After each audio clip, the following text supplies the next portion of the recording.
You know, they say the road to hell is paved with good intentions. But in Colorado, I guess it's paved with point to point cameras and a state government that's just hungry for your lunch money.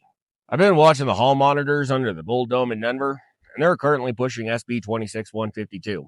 It's a bill that drops the speed camera threshold from 10 miles an hour over the limit to just 6. Think about that.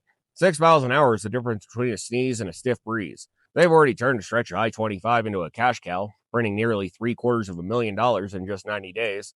This isn't about safety anymore. It's a high tech toll road disguised as law and order.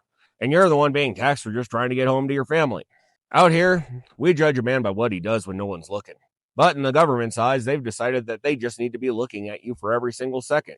These point to point cameras don't just clock you once, they track your average speed over miles. It's kind of like having a bureaucrat in your passenger seat with a stopwatch and his hand out for your wallet. They're replacing the highway patrol with an algorithm because the machine doesn't have a conscience, and it never gets tired of taking your money. Now, these people love to tell us that they're just protecting the vulnerable.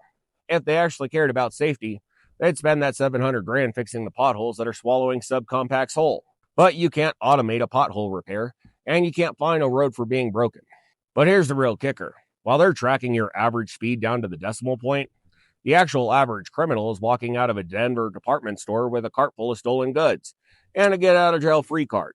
They've spent millions to make sure you don't go 71 and a 65. Why they can't or won't stop the guy who's currently stripping the catalytic converter off of your neighbor's truck.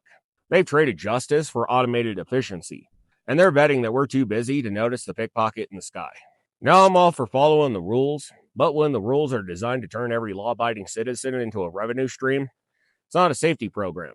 It's a digital occupation.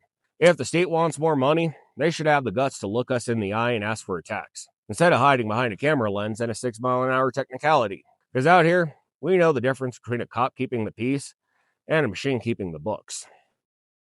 Just saying.